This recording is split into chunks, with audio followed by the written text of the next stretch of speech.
Actually, Stephen, one of the things that I used to do with teams when I led them was a numbering type of system.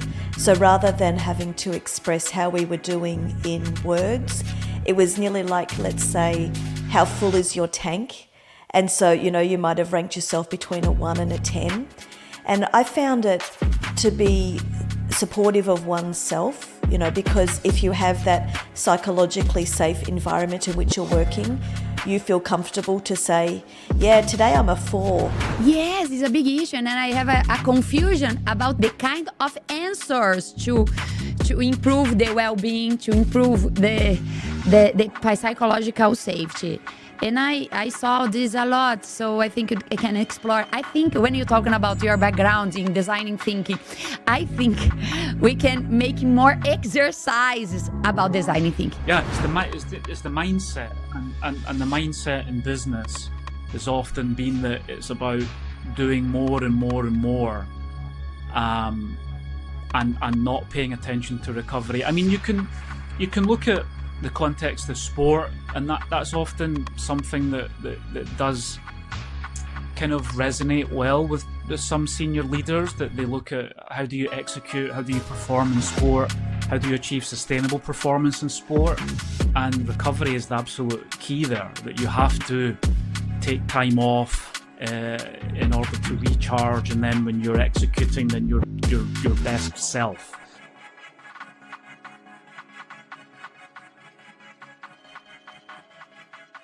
Hello, everyone. It's a pleasure to be here. Open our podcast, Headline Podcast. I am Andreza Araújo, co-host of this podcast with my friend Megan Tranter. So before I hand it over to Megan, I just want to remind you that here on the Headline Podcast, our mission is to have honest conversation, to share stories and ideas with people who are actively building the future of leadership, culture, health, safety, and well-being. So welcome to Headline Podcast. And with that, I say to Megan. Megan, how are you today? Hi, Andreza. I'm great. So happy to be here for our first inaugural podcast here on Headline. And we're all in different locations today, aren't we? You're down in sunny Orlando, and I'm up here in rainy Seattle, although it's not raining here today, thank goodness. Yes. And I'd love for you to introduce our guest and kick off this special conversation. So please, go ahead. Yeah, thank you. So I'm delighted to welcome Dr. Stephen MacGregor to our podcast here. And Stephen, it's really interesting. I often see on podcasts where people do long introductions of someone, And I often find it more interesting when people talk about themselves. So I had a question for you. And actually, the first question was, what is the Chief Wellbeing Officer? Because I think, if I'm right, that might be what you call yourself, and it's the type of work that you do these days. Yeah, well, lovely. First of all, it's an honor to talk to you both today. And just to kind of close the loop on locations, I'm in sunny Barcelona, although with my accent, folks might recognize that I'm not from here originally, and I'm more used to the rain, perhaps, of Seattle, being from Glasgow originally, I think, as you know. But yeah, Chief Wellbeing Officer, I guess it's the name of the platform or the brand under which I try and disseminate my work and thinking. And it came from the Chief Wellbeing Officer book that I co-wrote in 2018. But essentially, I've been working in this field of well-being for 20 years, more or less, about 15, 20 years. I studied at Stanford, did part of my PhD at Stanford, and I had this realization on the importance of well-being and experience within the world of work. And so since then, I've been looking at making well-being more strategic. I felt when I started working in it, well before the pandemic, it wasn't taken that seriously within the world of work.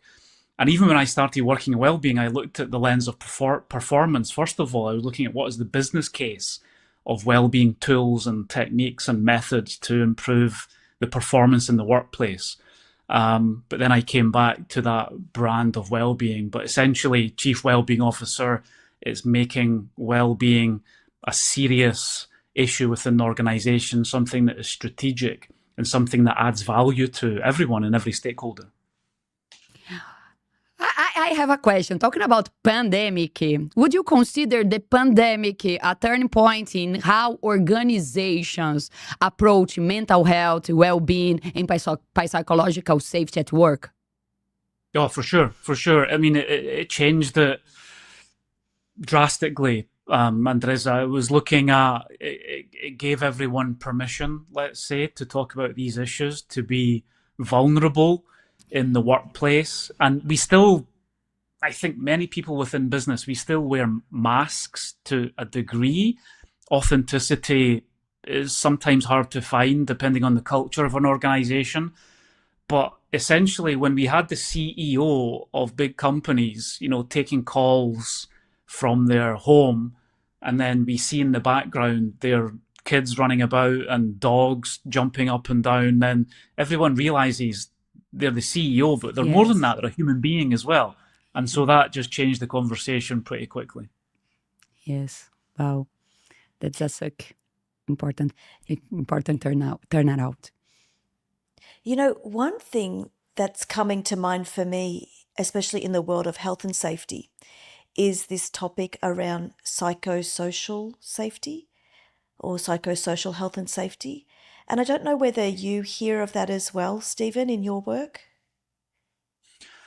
I see it coming up now and then. I mean, I think the term that I guess is related is just psychological safety that we work with in terms of teams and team performance, and recognizing, of course, the changes that the world of health and safety has undergone. The physical risks were well noted, but until very recently, and the pandemic changed a lot of that, then those, I guess, psychosocial and those mental health risks weren't very well catered for. So, that general area of mental health is absolutely a big part of our work and how we can move the needle on that and how can we care for people. And then psychological safety as a means, what I think, for me, the best or the most valuable use of that type of work is that it helps us link well-being with performance, which I think is absolutely necessary going forward. The pandemic gave us so many benefits of opening the conversation and giving well-being a kind of seat at the table. But then organizations in the last couple of years have got a little bit nervous again in terms of execution and in terms of performance, and they're rushing into, return to office mandates and all these different things. So they have to understand and realize that well-being and all of the kind of associated work in the well-being world can absolutely generate value. And something like psychological safety has been proven to do that. So it's very valuable. And I would like to explore, because when I started to read about your work, one of the things that stood out the most is how you build the intersection between well-being, leadership, and organization transformation. So, and that's exactly what I'd like to explore. So, what inspired you personally to explore these intersections? No, it's a great question, Andreza. I think a lot of it was the context in the area in which I was working. So I had the very good fortune of working in the business school environment, and so that gave me access to real senior leaders. So it was a business school here, first of all, in Barcelona, and I was very lucky to teach at other business schools around the world, in Europe and Asia. And when I'm working with, it was executive committee members, it was CEO -1 and -2, then that link with leadership, it was kind of forced upon me. But then I started to realize the great benefit in, as you say, that organizational transformation, or how we drive well-being, and the importance of role modeling. And I think, we can take a lot of time on policy or giving someone a role of head of well-being, but what's generally taken place over the years is that head of well-being roles have been quite junior within the organization, and so we need that there. We need some ownership, but the real senior leaders have to get on board, at least with the way that they're behaving. And that's kind of tricky for a number of reasons, not least that when they were coming up through the organization, we didn't have that same context or conversation of mental health and well-being. So they suffered through the kind of world of work in the way that it was before. So then you have to make the case to them that the world of work has changed, and they have to get on board with a more positive leadership style or servant leadership style. But the great thing about frameworks like servant leadership is, like, it comes from the 1970s, right? It's absolutely perfect for the world of work today. Even if you look at, it was the work of Spears, the 10 characteristics of servant leaders. It's more or less the same as the World Economic Forum Future of Jobs report from 2025. The importance of empathy and active listening, interest in other people, community building, all these different things. So leadership, it was just the area that I was working in, but that role modeling, that leadership style that is caring for other people, it is absolutely critical of well-being is to survive within an organization and drive that transformation. Wow, excellent point. I believe in that. I find it so interesting, myself having been in those boardrooms and worked with those very senior leaders, when you talk about the importance of modeling it is so important. And for many of those leaders, as you rightly say, Stephen, they didn't have the same role models. And so you talked about empathy, and I loved how you referenced the World Economic Forum report as well. That has some really good stuff around the future of work. I'd really encourage people to have a look at it. But is there anything specific, when you think about all of the challenges that leaders are being faced with, especially in this rapidly changing work environment and, all the things that are coming up these days? Are there any specific tactics or things that you can suggest that folks can do that can do that role modeling? Certainly empathy, you talked about that, but are there other things? Yeah, it's just in everything that they do. It's how they live their life. I think, Megan, if whether an organization is on board with paternalism or not, it's kind of like being a parent, that often it doesn't matter what you say, but people are always watching you. Your kids are always watching you. And I'm not sure if this is backed up by research, but I heard it was a senior vice president in a large organization several years ago, and he said, if you're the most senior person in the room, people look at you 6 times more. And whether that's exactly 6 or not, but I think, but when you are the most senior, people are looking at you and they're maybe evaluating what you're doing. they're deciding if you are an inspirational leader that they want to follow, but they're certainly curious, right? They're certainly paying attention, and sometimes they want to copy those behaviors that they see, whether that's a conscious decision or not. So I think it's in every single thing that they do. It's how they send or when they send emails. It's, how they look when they're addressing an audience. And research has shown that if leaders look sleep deprived, then regardless of the message and regardless of the energy that they put into it, the team will be less inspired by that message if they view signs of sleep deprivation. So it's in every single action. And I think a kind of link to that point and to that question is also the leaders themselves. They have to take care of their own well-being first. I think well-being is one of these things that, as we all know, it involves our teams and our families and our communities and society at large. But it starts with the self. And so, those tools and methods that's going to make well-being work in an organization, I think the leader has to just legitimize well-being by showing that they place importance on it in their own lives. And I think that's absolutely key. Hello everyone! If you are studying about safety culture, leadership, risk perception, I would like to recommend my books. They are available in Amazon.com, and each book is an experience to go deep diving in safety culture, and I think will add value in your journey. I was thinking about the executives looks yourselves. So many, now talking about Latin America, my experience, my background comes there. So many executives feel constantly under pressure and believe rest or recovery is a luxury. So how do you reframe the concept of recovery as a strategy element of leadership performance? No, it's a great question. It's something that has to, I love that term that you use, reframing. And it's exactly that, right? It's because it's about beliefs, right? It's beliefs.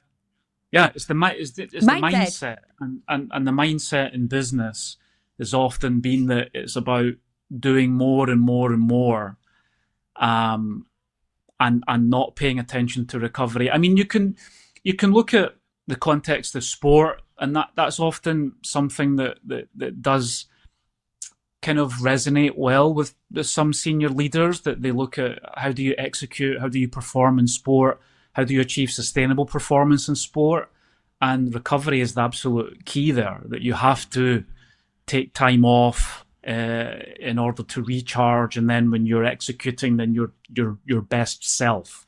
So that's one thing. But there's another link, I think, that links to mindset, and that's about how can you be more strategic. And this was in a program that I gave a couple of days ago, and it's very common within leadership development circles. But essentially within business, we're always very busy, and we're always on the hamster wheel, let's say. And you can characterize that as being on the dance floor, that you're in execution mode, you're fighting fires, you're getting things done. But as senior leader, now and then, it's not enough to always be on the dance floor. You have to get up on the balcony, right? So that gives you more distance. It gives you that perspective. It allows you to be more strategic. And being on the balcony, it absolutely, links to notions of rest and recovery and reframing. So it's just, sometimes it's reframing for senior leaders. It's to say to them, it's not about doing nothing. It's just about changing gears and changing your perspective. And by that notion, you get that recovery, and then you can go back onto the dance floor and be more effective. That's really a powerful insight. Wow, I love it. Well, I love it. Be on the balcony. Wow, good. I love it too, especially the dance floor, the balcony, all of that. You've got these great analogies. Actually, as you were talking, I looked down onto my phone and I wanted to ask you a question. And it's not a question that I've written. It was from my Oura ring, Stephen. So and I'm sure you know Oura rings and Whoops and stuff, and maybe you could share your opinion on them. My readiness score last night was 94. Tell me, is that good? I know it's good. I'm being a smarty pants, but I'm actually really proud of getting a 94. But in the work context, do you think that the way that people these days are using wearables and other bits of data and information, can that help them with their overall well-being and especially with their readiness for work? It's a tool, right? It's a tool like many others. It depends on the personality of the individual. That it can be an aid, or they can sometimes become overly fixated on it. And it's a measure, right? So you get a 94, and that's fantastic. But then I think we have to keep the dialogue with ourselves, and you ask yourself, how do I feel? Do I feel 94? Because maybe you get a 94 a couple of days in a row, but maybe you're going to feel different depending on that. And so, over the years, I was always very much kind of innovating with new technology when I was starting out and what was coming out to measure. And that comes from my background in athletics. So I was always measuring different things like my heart rate, and now I still measure more sophisticated metrics like heart rate variability for overall health. And I think the Oura Ring does a lot of those measurements as well. But I'm a big believer also in a written journal, right? And you take a book and a pen and you write your reflections and you write what's up in here, because sometimes mental health is because there's so many things up here and they're bouncing around that you want to get it out. And sometimes that's in conversation with someone else. Sometimes it's writing it down on paper. So I'm a big believer, Megan, in the analog world as well, and use tools where they are useful, but they are not, for me at least, the be all and end all, right? Yeah, I find myself, it's interesting what you're saying, because I've been wearing an Oura Ring, must be now for 7 or 8 years. And it's so true what you say. You can become a little bit addicted to it, and you look at the number and you're like, oh my goodness, I only got a 77 today. That must mean I should not feel great. Yet I don't know if that's always the truth. And even this morning when I woke up with a 94, I had a bit of a slow start. So I love the way that you help us think about it differently, that everything is not all about the numbers. It's about how you feel as well. And then especially with the journaling, that's a really good one for folks as well, to put down their thoughts there. That's fantastic. But, Steve, I was thinking about when we start the conversation, we talk about leadership, care about yourself, but how the leaders can help your team. So are you in Barcelona? I don't know if you remember the accident that we had. I think it was in a company with a partnership with Lufthansa, with Andreas Lubitz. The flight goes Barcelona to Düsseldorf. Remember this? How you can, as a leader, as a colleague, anticipate and care, allow and care about others. How you can have this actively care. Yeah. It comes to building those cultures, right? Yeah, I think it's about recognizing it's such a big challenge, Yes. building a culture of well-being. I think a couple of elements is, first of all, it's a conversation between everyone within the organization, and how do you elevate and give space to different voices. I think because leaders, and they have perhaps could have good intentions, but maybe they try and implement a pattern or a ways of working that suits their preferences, right? And we sometimes forget that we all have very different needs and wants and preferences and ways of working and life contexts and chaos and all these different things going on. So it's giving space in an organization for people to have that flexibility and to have that agility. I think that's very important. I think diversity is super important as well. And that could be in so many different levels, gender, race, sexuality, demographics, age, whatever. And we have different voices coming into that well-being conversation. And I think another big one for me is empowerment.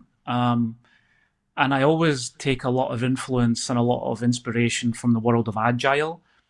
And I often say to leaders within programs, I say to them, think about how you're getting your team to action the work that you have to do. And I say to them, instead of telling someone something to do, give them a problem to solve. And so maybe they'll stumble across that at the beginning because they don't have the experience of the leader. And the leader's thinking, and there's a little bit of, reluctance there because they know that they can execute that much faster. But what you're doing, you're lessening the load on you as a leader because the team member, they're going to learn so much by just figuring it out themselves. And again, the leader could have the best intentions, but saying, go do this A, B, and C because they know that's the best way to do it. But then they might surprise you, the team member with the less experience, the more junior member, they may do 1, 2, 3 or X, Y, Z, and they think, wow, and there's a real surprise there. And so the leader is part of servant leadership, I think, to really allow people to, kind of make mistakes and learn on their own. And I think that's all part of the culture of well-being for me as well, Andreza. Yes, and I like to see some, surveys, investigations, researches. And I was thinking a number of loneliness.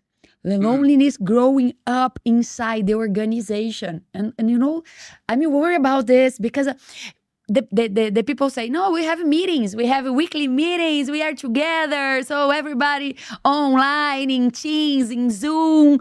But the meetings are so informative.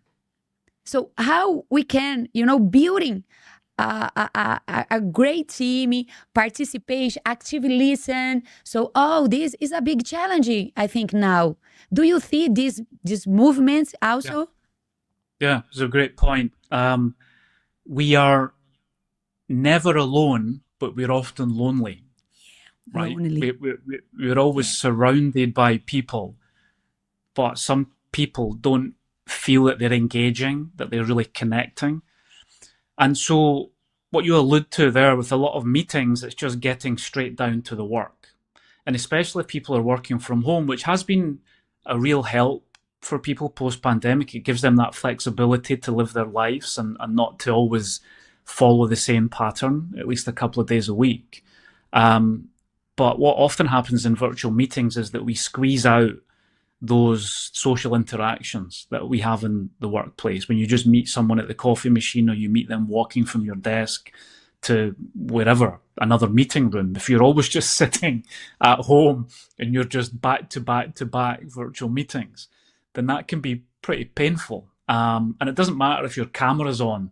I even say to people, just turn the camera off, give yourself a break, because if you're on virtual meetings all day and your camera's on all day, that's a lot of pressure to take. And so one of the simple practices that we often advocate for is bringing a little bit of social capital back into meetings, whether they are virtual or in person. And one of the things that you can do there is checking in. You just have a couple of minutes, and depending how many people are in the meeting, if there's only a small amount of people, everyone can do it.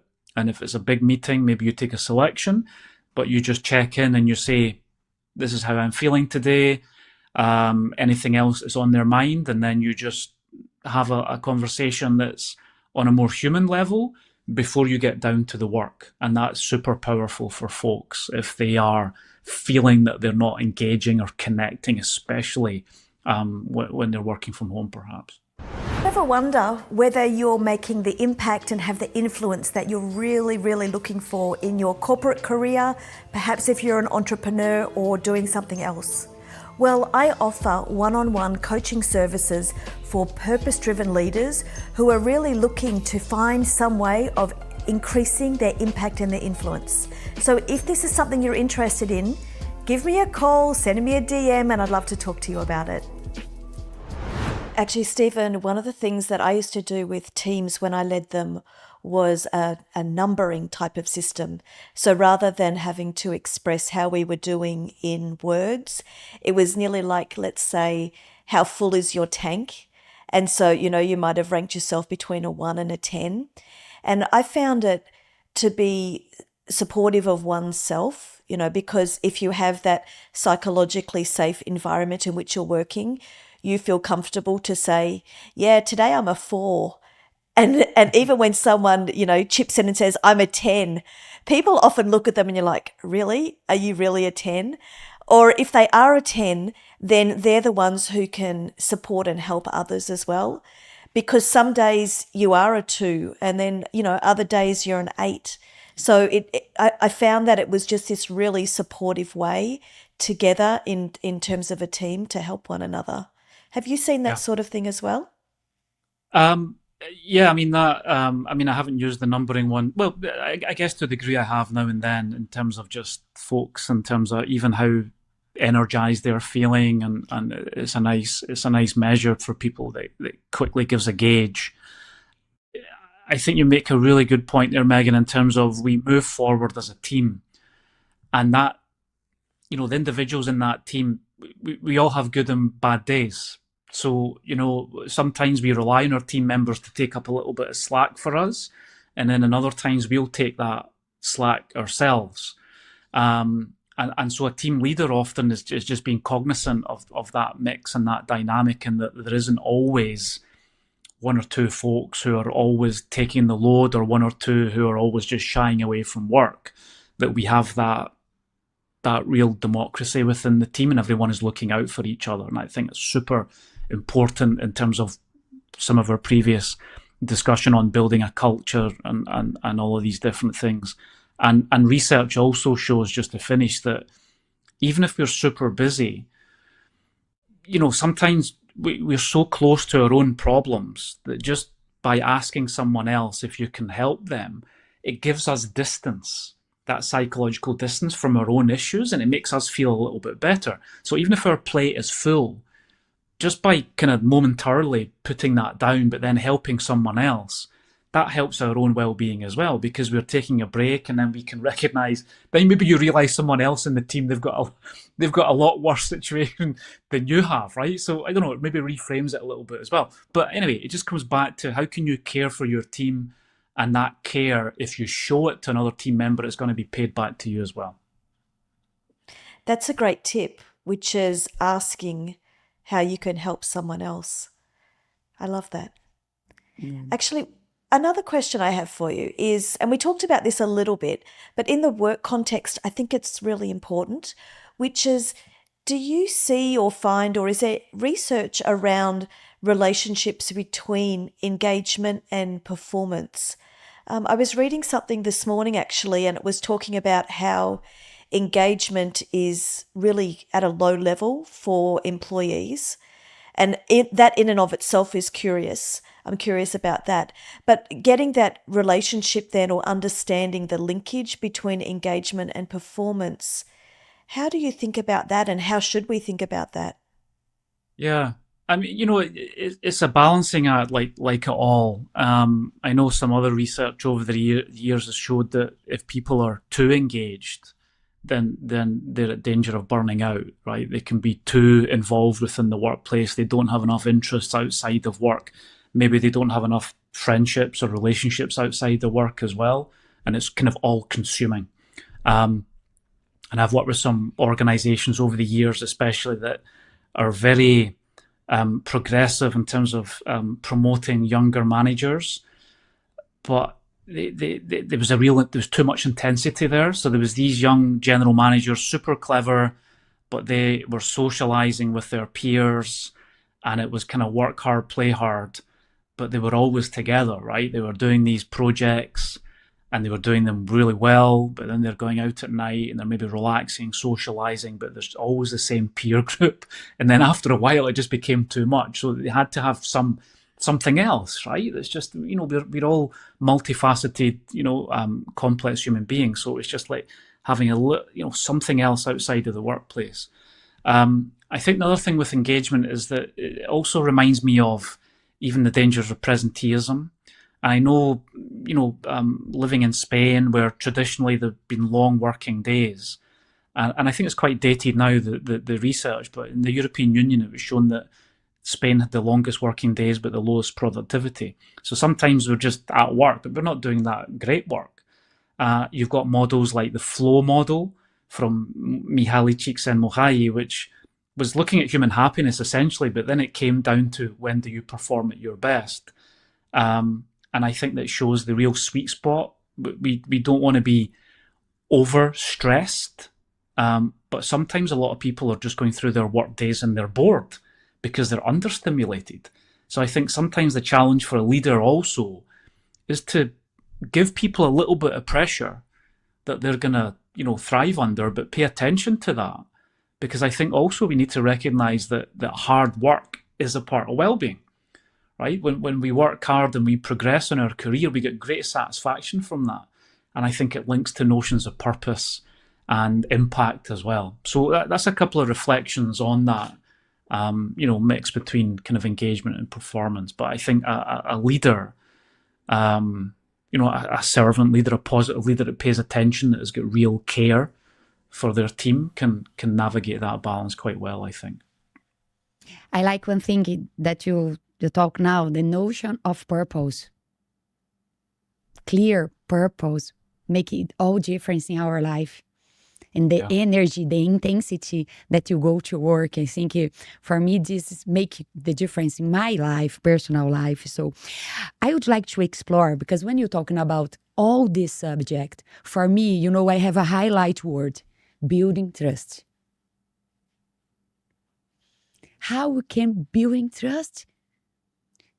To have the right approach in terms of psychological safety, implementing well-being, culture.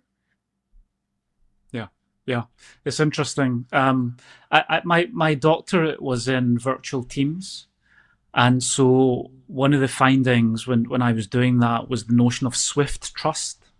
That as human beings, we naturally give that trust to others, even if we haven't met them face to face. So virtual teams work. They can work well, but eventually you need to see people in the same space for that to last, because that swift trust is very fragile. So something that happens or some conflict within the organization, then it can quickly dissipate. So that's why virtual teams or virtual organizations, and we have some very successful cases like GitLab, I think, which have grown tremendously and they're virtual only, is that now and again you have to get together in the same space and you have to build that trust. So sustainable trust, lasting, enduring trust that survives conflict. I mean, you tell me, you've probably got more experience in this than I do. I think a couple of reflections quickly. It takes time. You have work like the trust equation and is divided by that self-orientation. So I think trust is also defined by others believing whether you have interest in the collective or you're only looking out for yourself. And I think people can see that quite clearly. So I think if leaders want to build trust, then they have to show by their words, but more importantly by their actions, that they're interested in the collective good and they want to make the team move forward, right? But yeah. I just add takes time. Yeah, for sure. Time. Yeah. We can go in a different phase of our discussion now. Yesterday, I was speaking with a HR director who mentioned that some companies now have up to 5 generations work together. Wow, it was incredible. From your perspective, how does this generation mix impact the key topics like psychological safety, well-being in the workplace? What do you think? What your experience? Yeah, I think it drives empathy. I think you start to understand the different kind of life journeys and context that everyone is living through. And that could be challenges for younger folks in terms of financial well-being or even house ownership as one example, right? And all these things have changed hugely over the years. But learning for me, and that could be language. I saw a really interesting. So my son is 10 years old, which I think is Gen Alpha, right? And so some of the words that he uses, right, it's just incredible. And I saw it was something on social media, and it was a it was a YouTuber who was giving a talk to a high school audience on the importance of language.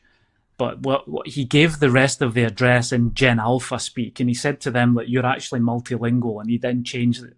So things like, I'm going to get to the point, is like get the fries in the bag and all these.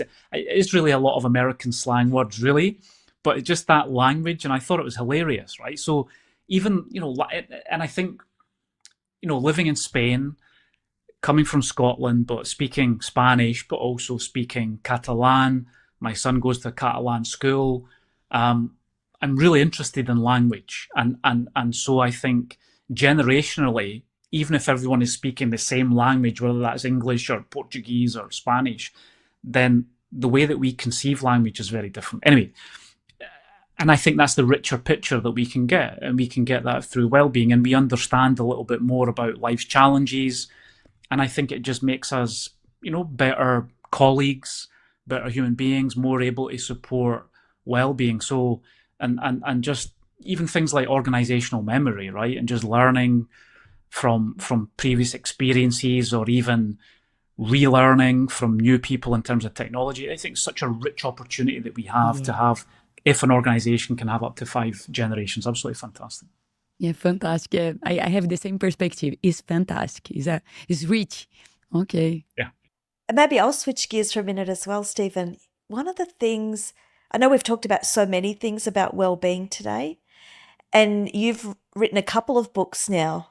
Are there any other things that we haven't talked about yet that you think we should, in terms of what it means to have good well-being, maybe whatever that also even looks like, and some practical tactics or strategies that you think we should all be thinking about and perhaps taking action on? Yeah. So, again, as I've alluded to previously, it's so multifaceted, well-being, and it's different for each individual. I think it's also a journey. I talk about that a lot, the journey of well-being, and the fact that it's not like other areas that we maybe acquire knowledge and then we kind of, we know about that area, and then, well-being is always in play. Maybe we optimize it. We're happy with our routines and habits, and then something puts us on our ass and we have to start again, right? So I think that's one of the interesting things. But in the most recent book that I published called The Daily Reset, there's 12 themes in that that I think are important for well-being, and we've touched on quite a few of them in terms of leadership and purpose a little bit, and culture. I think there's another couple in terms of habits. I think habits are super interesting. Even the fact that, James Clear sold so many copies of Atomic Habits, it just shows that we, as a human race, we're so interested in how do we change behavior sustainably, because it's very hard. So maybe there's a couple of things that I can talk about there on practical tips for habit building. And also community. So I'm engaged at the moment in building a global community of legal leaders for in-house counsel. And I was in London just a couple of days ago for that. And I think just that importance of community is super important. I guess we have talked about it a little bit, but even in that last comment from Andreza, right, the 5 generations, I think the real richness in that is that you can build a richer community within the workplace. And that's going to drive not only well-being, but also performance. So that's a couple of areas. And I think, depending on where we are in our own journey, then we maybe need to pay attention to one of these areas. It could be something just that we know is super important, like sleep, right? We measure that, we focus on the importance of sleep for a couple of weeks, and then other times it's about community building, or we're really thinking about how do we change habits and things like that, right? I mean, there's so much. Hello everyone! If you are studying about safety culture, leadership, risk perception, I would like to recommend my books. They are available in Amazon.com, and each book is an experience to go deep diving in safety culture, and I think will add value in your journey. Do you ever wonder whether you're making the impact and have the influence that you're really, really looking for in your corporate career, perhaps if you're an entrepreneur or doing something else? Well, I offer one-on-one coaching services for purpose-driven leaders who are really looking to find some way of increasing their impact and their influence. So if this is something you're interested in, give me a call, send me a DM, and I'd love to talk to you about it. Yeah, because we have talked about the physical aspects. Yeah, we've talked about sleep and that sort of stuff. I would love to hear more on your take about community. And then especially when you were just talking about being in London recently and setting up some sort of community. Is that what you were mentioning? Yeah, so I think with community, I mean, I think it can often be a little bit overused, and people think, yeah, another community. But I think there's so much potential if you identify perhaps a part of, not get the right word here perhaps, but a part of the market, a part of the population that have a common pain point. So my background is in design thinking, and a lot of design thinking methodology, you look at the experience of an individual and you look at what are the pain points in that experience and how can you alleviate them or how can you design them out. And so for the new network that I'm building now, it is legal leaders within an organization. So if you're a lawyer, you're either going to go into private practice in a big law firm, or you're going to have an in-house position within an organization. It's often called general counsel or chief legal officer. And so I got to know that community, that sector in the last several years, and I've realized that they need a lot of support. They need a lot of help in well-being, but they also want that connection between themselves, because they're often, and it comes back to some of our previous conversation on loneliness within an organization. We could be in a huge organization with big teams, but maybe we've got nothing in common with the other people. And so peer-to-peer support, I think, is super interesting in building a community, and you learn from your peers. So a lot of leadership development programs, maybe you look at, in terms of the health and safety world, right? You're looking at, okay, who's the chief safety officer within your organization, and it's like, okay, it's quite a hard job and you can talk to your team, but you're kind of a little bit vulnerable. So who are your peers in other organizations? And I think a lot of that gets huge potential for community within, across organizations. And then, of course, you've got your community in terms of your local community where you live. And are you, paying back into that? Are you investing in your community to get something out? And you're looking at the collective and all these different things. I'm still learning, right? I'm still learning what can build a successful community. But I think often, that all these things that we know work in well-being about being vulnerable, but, shared pain points, but just spreading your view, that peer-to-peer support, I think is super interesting. And how can you achieve that? I was reading recently that if you want to grow up your culture, the influence of peers to peers can help a lot. So it's incredible, the community, because you can grow up your culture model. So good. But I have a question here about, as a chief of well-being now, I don't know if you pay attention this kind of tendency, the people, the organizations, they introduce the well-being and introduce this in the culture, but they offering campaign and offering a phone number to support, to psychological support and legal assistance. What do you think about that? It could drive value. It could help certain people, but it's kind of too late. It's about fixing. Is the point of the iceberg, I think. Yeah, but it's also the bit at the end. The damage has been done. And for me, I often distinguish between well-being and wellness. And I think there's a lot of interchangeable use there. But for me, wellness is something separate from work. It's something that we use to fix ourselves when work is finished. But for me, well-being is part of the daily lived experience. And when we look at health nowadays, and this could be public health systems or just how we think about flourishing as human beings, health should be more than just the absence of sickness. And so within an organization, it shouldn't just be about reducing risks or fixing people when the damage has been done. It's about building proactively positive environments so that we don't get to that stage, because it's then too little too late. And it's still going to serve a purpose, absolutely, for some people who are really at risk, or they've been through different experiences. But we need to start earlier, I think, Andreza, right? We need to start earlier, more proactive, and not something separate from work, but tied into how we generate value. Bringing all stakeholders aboard, and having flex in the system, and then we won't need that kind of reactive risk reduction at the end, right? So I think it's a big question. It's a big issue, right? Yes, it's a big issue, and I have a confusion about the kind of answers to improve the well-being, to improve the psychological safety.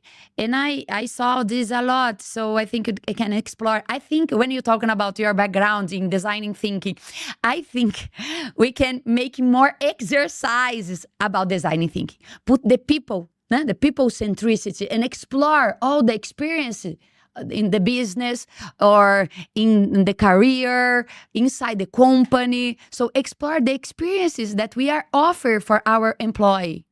I don't know, what do you think? But for me, when I think in designing thinking, is the journey of the employee we can explore. Okay, great.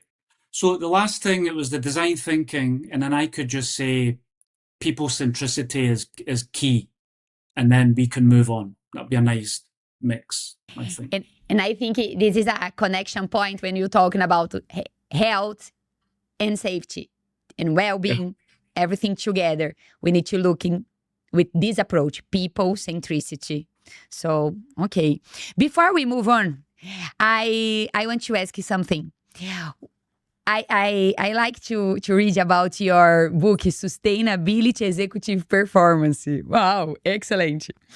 And you draw strong parallels between executives and elite athletes. In your book, what habits or routines do you believe are absolutely non-negotiable for leaders who want to sustain high performance? Yeah. I think there's that physical part that often executives and leaders, at least traditionally, they didn't pay enough attention to. So just physical health, the importance of sleep, nutrition, all these different things to give them the energy to do their jobs. And I think beyond that, it's more generally the importance of recovery. So we kind of touched on that a little bit before, the importance of recovering in order to then go back into the field and execute to the best of their ability. But I think another great thing, at least with the real top athletes, they have that real kind of focus on not only habits and consistency, but kind of reinvention. They're always paying attention and recognizing that what fits them right now isn't going to guarantee success into the future. And I guess you can look at different fields for that in terms of, sustainable success.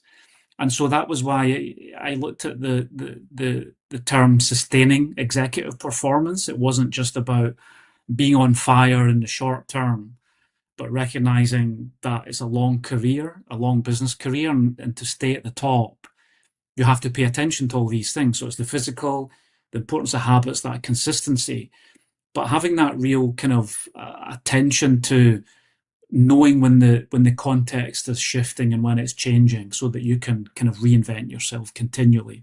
And I think that's a great lesson for us all, regardless if, we are a CEO, but just thinking about how do we thrive in the workplace, right? And recognizing the journey of well-being again, and we have to pay attention to that. Yes. I like this parallel. And for me, one thing is key is discipline. Do you agree? Yeah, for sure. And discipline and self-motivation is one of those things that we can make a routine, and that's going to help us, because sometimes no matter how motivated we are, we can fall off now and again, and we can slip into bad habits. But if we build a system and we pay attention, like, the different things that I was mentioning there, you're essentially, you're designing a system.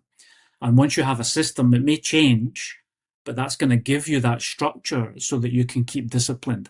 And I think the other element, Andreza, to discipline, which I think is another habit that you just reminded me of, that combines both of these types of people, is that it's a team effort, Yeah. right? You don't do it alone. And if you look Super at helpful. the best sports or stars or athletes, they have a big support structure around them. Typically in business, you can get people to, the more senior you are in an organization, you can get people to do things for you, but it's less of a collective. They don't give you sometimes honest feedback on what you're doing.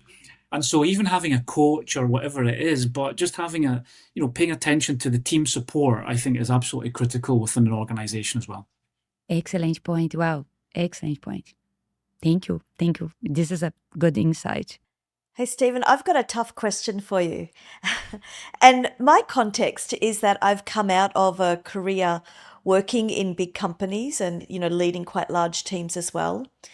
And when you're in that context of working, especially in big companies where there's certain expectations of performance or the way you behave and so forth, and if you want to take a stand for your well-being, or if you recognize yourself that there are things that you need to do, but you're afraid that the workplace perhaps won't support it, or that, I don't even know the right words, but it just doesn't feel like it's possible to even do those things that we've been talking about today. What advice or what tips would you give people? Like, is there anything that you can do when you feel like perhaps you're not being supported in the environment that you're in, both at work but perhaps elsewhere as well? Yeah, it's a tough one. There's a lot of commentary out there about the importance of being vulnerable as a leader, or creating that environment for others. But if you yourself are in that less supportive, or even in the extreme sense, a toxic culture, then that's going to be difficult. At the end of the day, the big question that only the individual can answer is that if it is so detrimental to their own well-being, then maybe it is better to leave that organization and to try to get another post, right? Now, obviously, there's other issues that come into play in terms of the fear of doing that, and whether that's financial security or whatever it may be. But I think that has to be a question that a leader, an individual in that context, has to ask themselves. I'd like to think that if a leader was vulnerable and created that culture of well-being and forgiveness and care, that at least the team within that leader is leading would then adopt those practices as well. So maybe you don't get support from above, but the simple fact that the team that are under your guidance adopt those principles, you create your own little bubble culture of your team that showcases these things, and I think that can be valuable as well.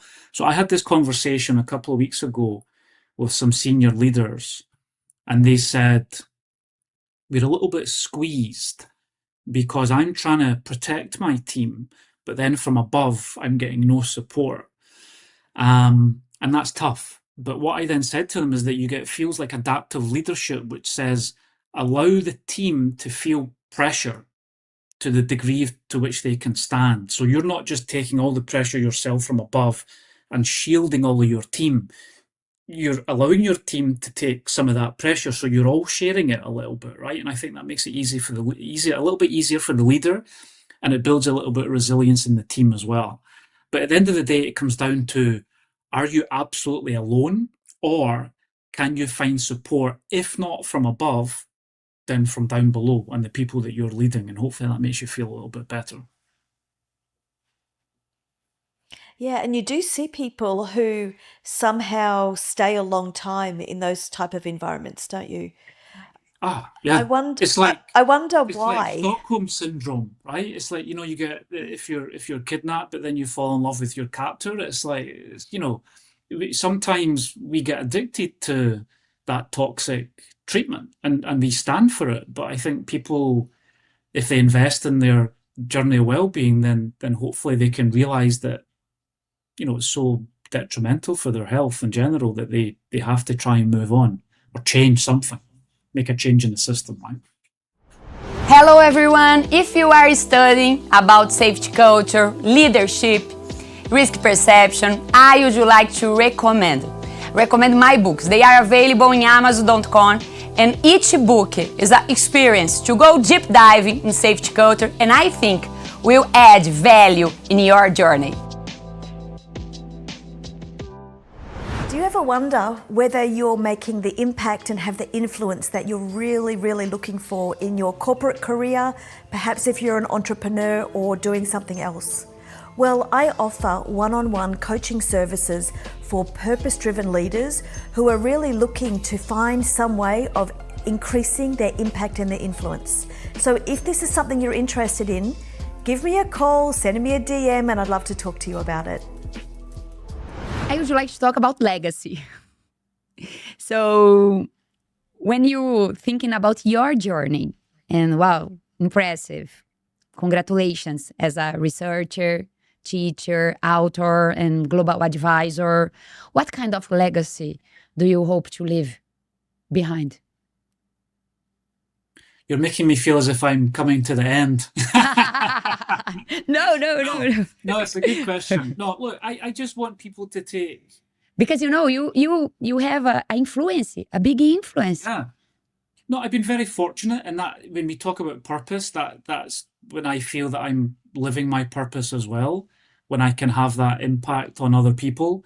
And even when I get examples, some of the best that I've had, a lot of people in my sessions and programs get back in touch.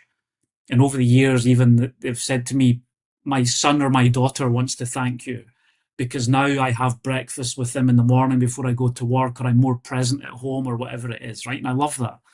But I just want people to take health and well-being a bit more seriously within their organization, and to recognize that that's the way towards performance. That has always been, that's the way that I started out. And it's the way that, I go closer and further away from that core point over the years. But that's it. I just want them to legitimize well-being, but not separate it from doing great work. I think we can have both. We can do great work. We can push the boundaries. We can make organizations successful, and we can improve the experience of doing that. We can make people happy while they're doing that as well. And of course, we're going to have bad days, and of course, we're going to be frustrated, and of course, sometimes we're going to be exhausted. But as long as that's not the norm, then, we kind of roll with the punches, but we come back and we reset, and we come back in that core belief and believing in the value of well-being for doing great work. And I'd love to just more people to get on board with that, and then to be proponents of that as well, to just do their own work in making that a reality, because I'm not going to do it myself, of course. Yeah, living your purpose. Well, Stephen, I wish I'd heard your message years ago. It's interesting because over various times in my career, at least, there's been little snippets of this coming in, and as a leader of teams, you try and support people, and you try and also talk about it as well. But the way that you explain it seems so simple and possible as well. And the different reframing that you give as well to different scenarios and situations. My hope for others is that they continue to hear your message, because it's a really powerful message, but also it sounds like there's a little bit of reality that you see as well sometimes, that perhaps it's not always easy, but there's hope that you can take these steps and think about yourself a little bit more, because it will ultimately be good for you, but also good for the business that you're working with. Yeah, no, thank you. Thank you for that, Megan. And you're absolutely right. We create that reality, right? And I think if more people spread that message and believe in it, then we create it together. We're not going to change if we don't change the thinking. So changing that mindset and then change the way that we do things, and it isn't easy, as you allude to, far from it, but we can move towards it, certainly. I believe that wholeheartedly.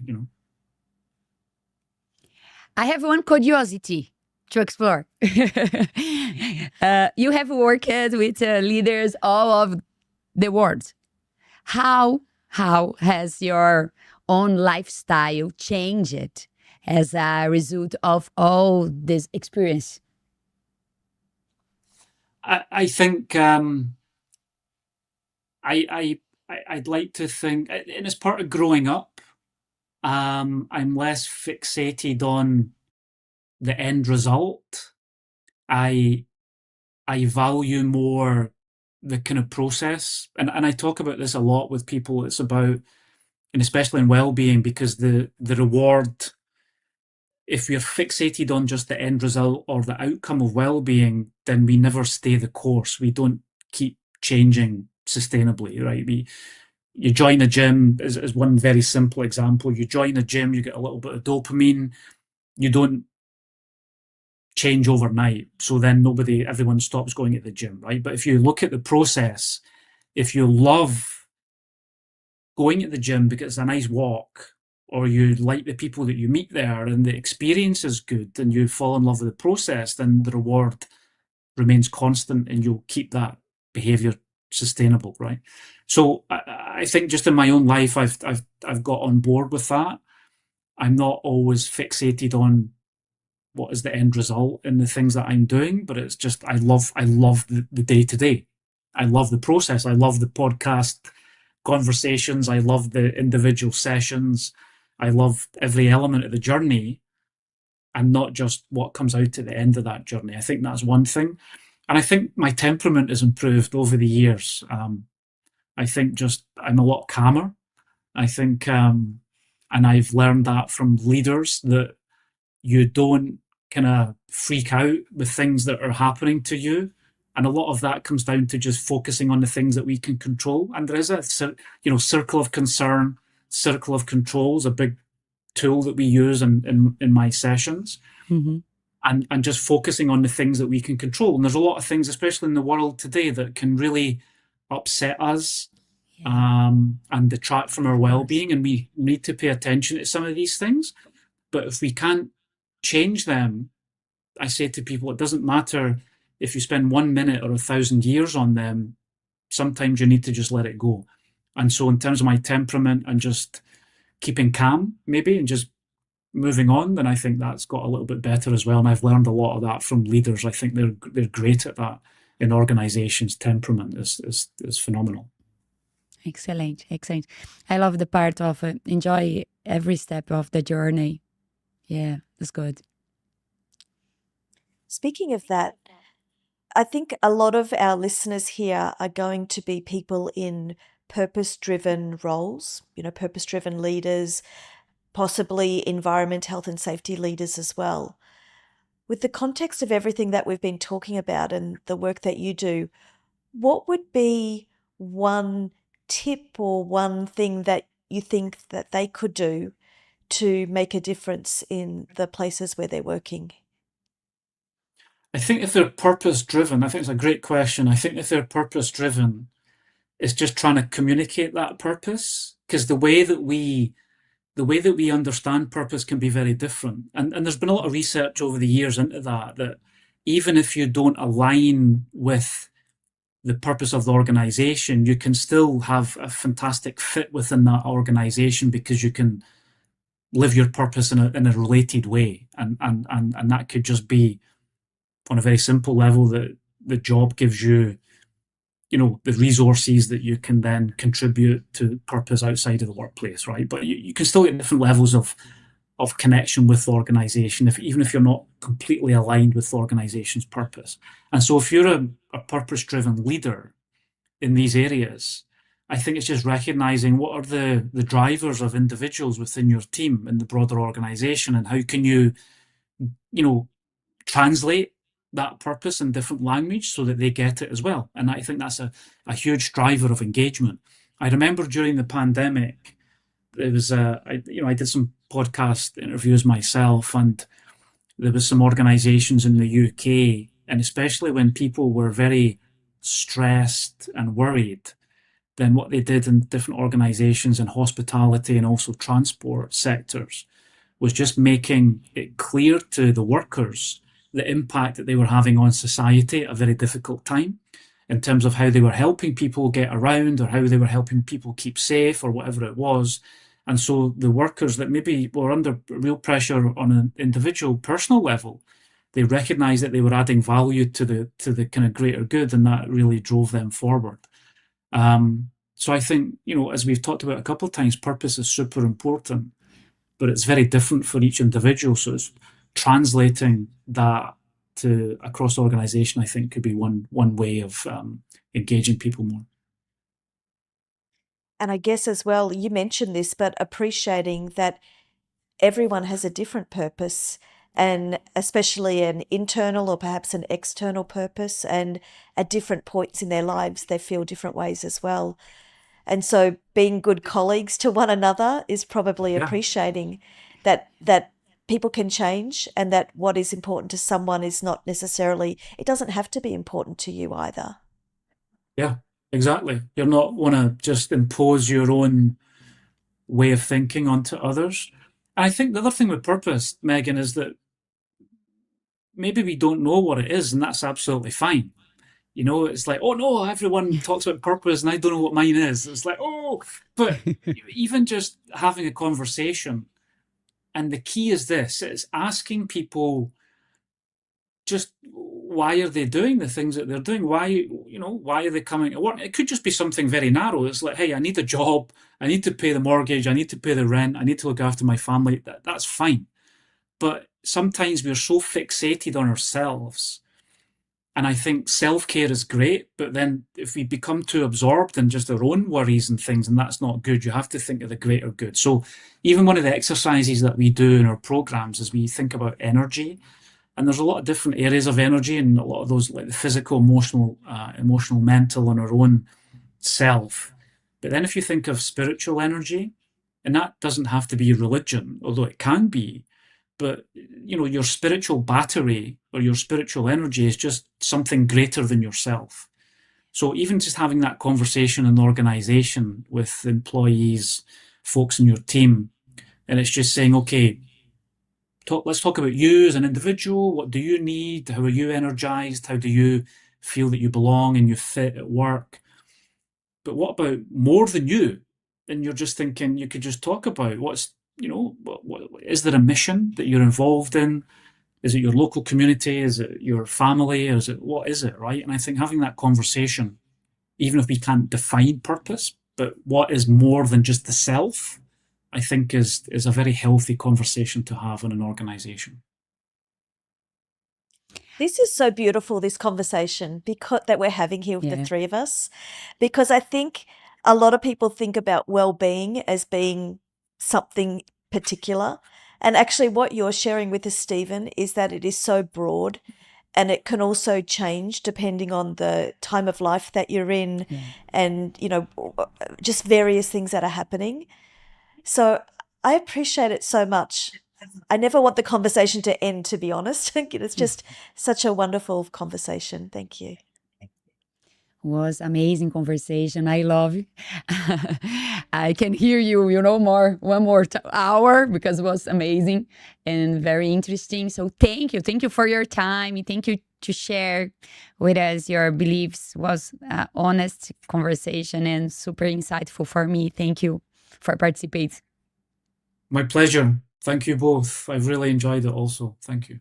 Thank you for all our audience that be with us. Today was an incredible conversation with Stephen. And Megan, your last words? Well, of course, we would love if you would subscribe, like, all that good stuff that podcasters tell you to do. We've got some amazing guests coming up.